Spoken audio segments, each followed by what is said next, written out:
Operant conditioning is based on the idea that we can increase or decrease a certain behavior by adding a consequence. For example, if a dog poops on a carpet, we can either provide reinforcement so the dog does it again, or punishment so the dog stops. Both reinforcement and punishment can either be positive or negative, which means we have 4 possible ways to teach this dog a lesson. We can draw the 4 options in a table. If reinforcement is positive, we add something pleasant, like a cookie, to increase the likelihood of a behavior. If reinforcement is negative, we still want to increase the desired behavior, this time by removing something unpleasant, like the leash. If punishment is positive, we add an unpleasant response to decrease behavior. When punishment is negative, we also want to decrease behavior, now by removing something pleasant, like the comfy carpet. If we stop any sort of manipulation, the conditioned behavior will eventually disappear again. This is called extinction.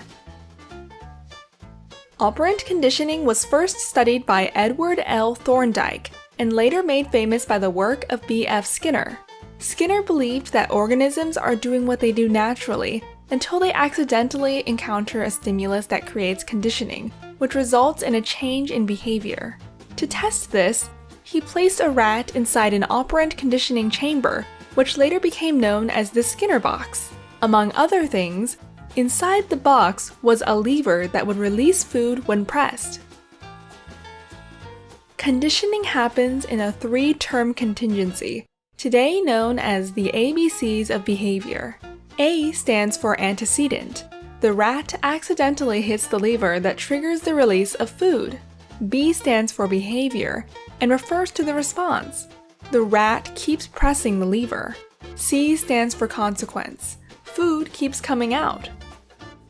The strength of the response to the conditioning depends on the schedule of reinforcement. If there is always food after pressing, the rat behaves predictably.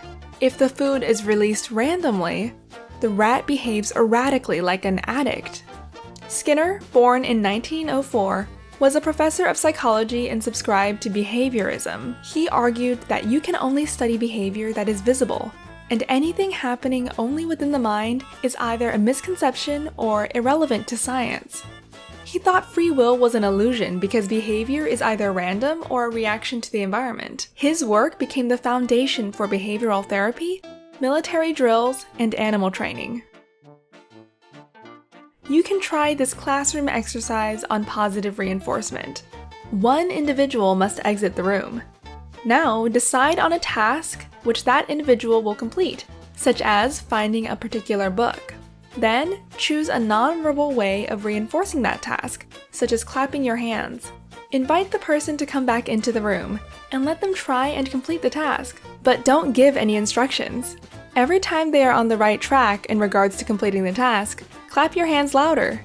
If they move away from performing the task, reduce your applause or stop it entirely. Once the person understands what they are supposed to do, let them explain the task.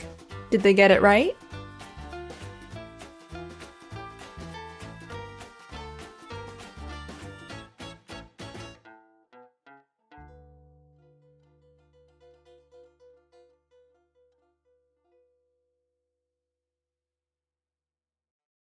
Sprouts videos are published under the Creative Commons license.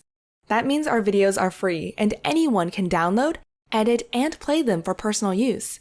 And public schools, governments, and nonprofit organizations can also use them for training, online courses, or designing new curriculums. To help us stay independent and support our work, you can join our patrons and contribute. Just visit patreon.com/sprouts. Even $1 can make a difference. If you have deep insights into academic topics and want to help us explain complicated ideas in simple language, please contact us at sproutsschools.com.